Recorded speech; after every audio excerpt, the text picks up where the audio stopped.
40번만. 그럼 도대체 시란 무엇인가? 다시 질문을 던져봅니다. 도대체 그렇다면 도대체 시란 무엇인가? 왜 우리는 시를 쓰고 시를 읽고 시를 즐기며 사는가? 인류사를 보면 시가 탄생한 것은 인간이 언어를 사용하면서부터다. 그런데 시를 쓰고 즐기는 문화는 원시 시대나 오늘의 첨단 문명 시대나 변함이 없다. 아니, 오늘날이 더 풍성하다. 도대체 시가 무엇이기에 이처럼 인류사와 함께하는 것인가? 그런데 또 놀라운 것은 그렇게 시와 함께 살면서도 막상 시가 무엇이죠? 이렇게 질문을 하면 제대로 대답하는 사람이 없어요. 인생이란 참 중요합니다. 그래서 인생이 무엇이죠? 물으면 또 정확하게 대답하는 사람도 없습니다. 그러니까 시가 우리들에게 대단히 소중하기는 한데도 막상 시가 뭐냐고 물으면은 그 대답이 막막해요. 자, 그런데 또 놀라운 것은 그렇게 시와 함께 살면서도 막상 시란 무엇인가 하는 질문에 대하여는 제각각이다. 네, 하나도 통일된 게 없어요. 각각이요. 그래서 엘리어트는 시에 대한 정의의 역사는 오류의 역사다. 하나도 맞는 게 없어. 다 한마디씩 했는데 맞는 게 하나도 없다.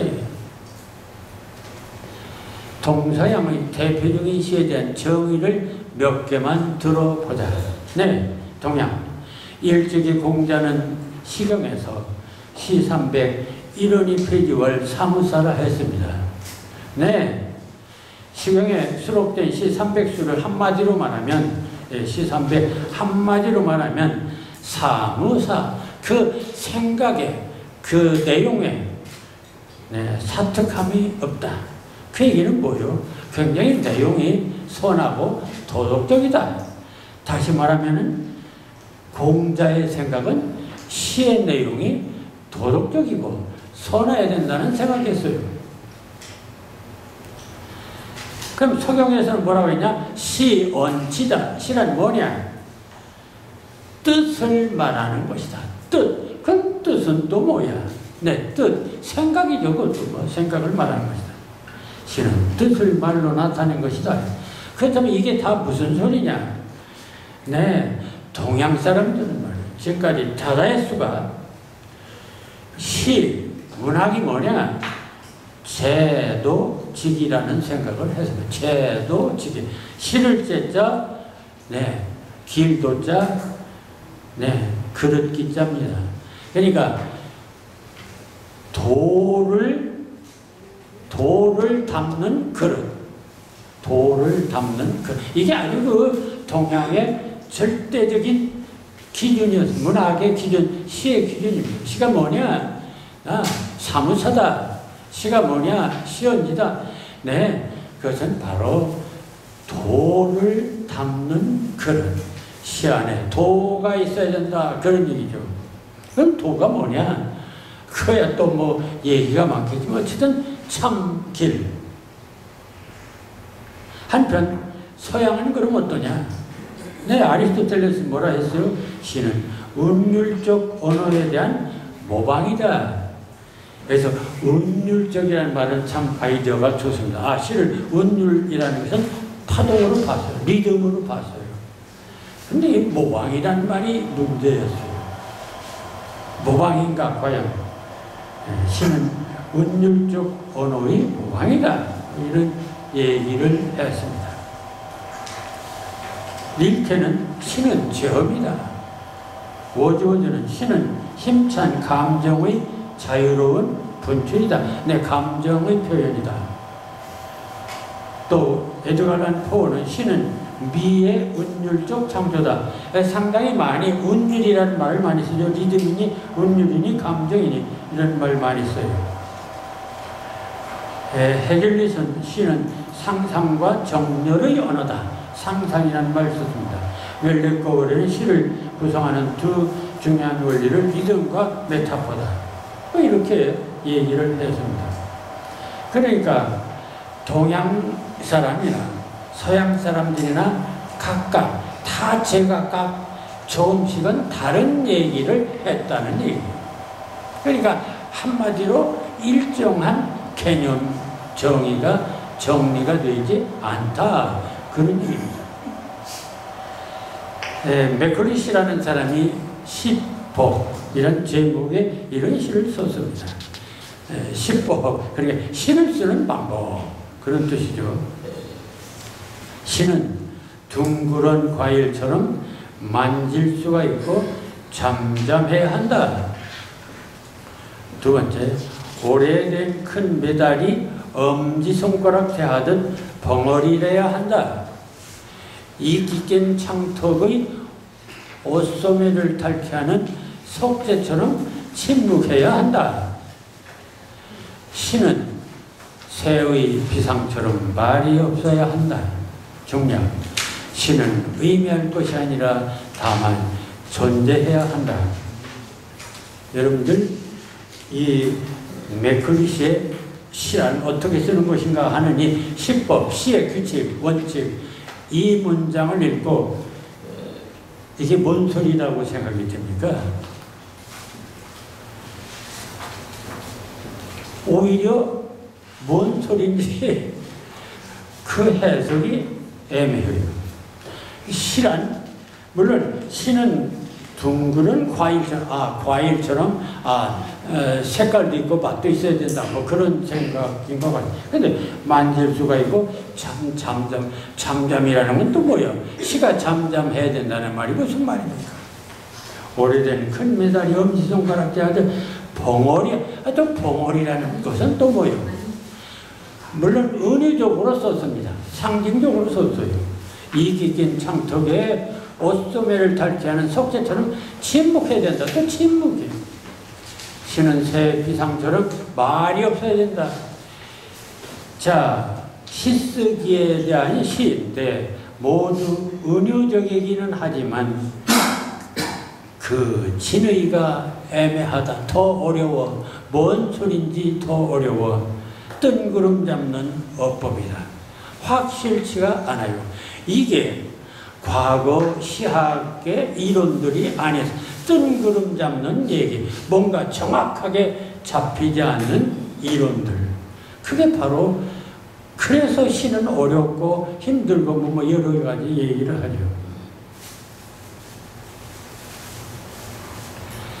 자, 그래서 다만 시는 의미를 내포한 산문과 달리 그 의미가 사과처럼 감각적으로 드러내야 한다는 뜻에서 마지막 견, 시는 의미할 것이 아니라 다만 존재해야 한다는 말이 조금 눈에 들어온다.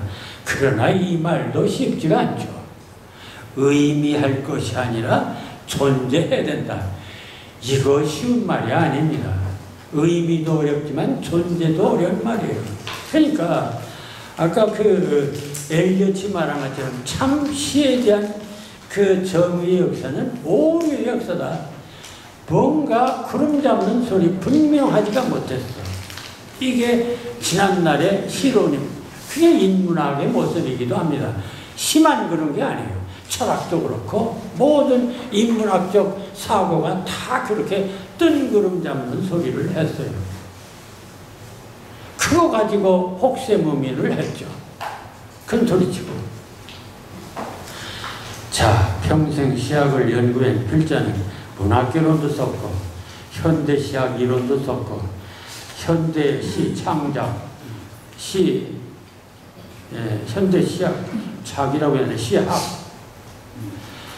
시 창작 강의, 시 창작 원리, 시어론 등 대한민국에서 시론에 대해서는 가장 많이 쓴 사람 중에 하나입니다. 그리고 시집도 내고 시학 강의도 했는데, 그래서 나는 최초로 시가 뭐냐, 그것을 요게 50년 전 제가 젊어서 문학개론이라는 책을 내면서 이렇게 썼습니다. 시 본질을. 아름다운 감동의 소리다. 두 번째, 내면의 목소리다. 세 번째, 음악적인 언어다. 네 번째, 정서와 상상의 표현이다. 다섯 번째, 삶의 압축된 구조다. 여섯 번째, 참된 존재와의 만남. 그리고 마지막은 동일성을 찾아서 여덟 번째, 이렇게 너주르게 늘어났어요. 이게 부분적으로는 맞는 얘기예요. 근데 종합적으로 이해하기는 참으로 어렵죠. 자, 그런데 이러한 규정들을 이제 양자역학을 만나면서 다시 검토해 보면 모두 시의 근본적인 원리를 한마디로 정의한 것이 아니라 역사적으로, 사회적으로, 개인적으로, 심리적으로 각각 보여지는 시의 단면들을 열거한 것이어서 부분적으로는 타당성이 있지만 전체를 아우르는 보다 근본적인 규정이 될 수가 없다는 아쉬움이 있다.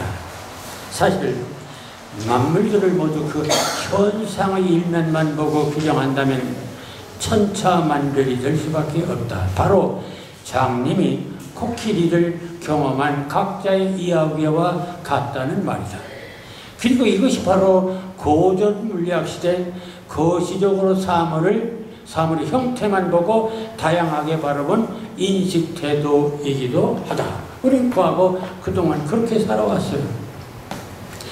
그동안 학문이나 과학은 사물을 다양하게 나누고 쪼개고 비교하고 구별하고 값을 정하는 것을 진리를 찾는 합리적 태도라고 그게 학문하는 방법이다 라고 생각했는데 문제는 그러한 사고가 결국은 백가쟁명의 혼란을 초래해 왔다는 것이다.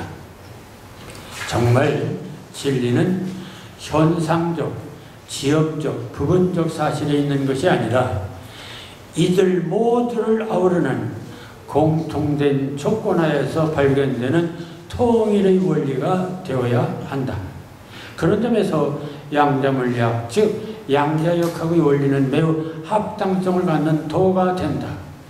무궁한 우주만물, 지상의 사물들도 무수한데 우리가 볼 수 있는 은하계 별이 1천억 개 또 4천억 개로 추정되고 이런 은하계 또 수천억 개가 된다. 도대체 이 우주에는 얼마나 많은 만물이 산재하고 있는가. 그동안의 거시적인 사고는 이들 하나하나를 밝히겠다는 발상인데 그게 가당키나 한 것인가. 그런데 최근에 밝혀낸 이 양자역학에서 우주에는 이토록 엄청난 만물이 있지만 이들을 쪼개고 쪼개보면 모두가 원자라는 공통된 물질로 구성되어 있으며 이들 원자의 종류대야 92종에 불과하고 이들마저도 각각 다른 양성자, 중성자, 숫자가 다르기 때문에 다른 것뿐이야. 결론은 양성자, 중성자, 전자예요. 그러니 가장 보편적인 우주 만물의 근본 원리도 바로 이 원자들이 세계에서 찾는 것이 보다 보편 타당성 있는 진리 탐구의 길이라는 것이 양자역학의 주장이다. 뿐만 아니라 이들의 주장은 모두 과학적 실험으로 입증하고 있는 것이며 그것이 오늘날 놀라운 첨단 과학의 주역이 되고 있으며 이는 과학뿐만 아니라 인문학, 종교, 철학, 시학도 이들 양자 이론에 의한 새로운 이해가 요구되고 있는 것이다. 자, 그렇다면 이 양자 과학 이론에 근거해서 이 파동의 이론 그리고 공명의 이론에 근거해서 볼 때 도대체 실은 무엇인가? 그 결론을 다음 시간에 제시하도록 하겠습니다. 이 얘기는 저는 요 다음 시간에 요 도대체 실은 무엇인가를 양자 과학적으로 획기적으로 제가 드러낼 것입니다. 그러니까 2000년 시학사에서 처음으로 제시하는 그런 주장이기도 합니다. 그 뭔 내용인지 한번 기대해 보셔도 좋습니다.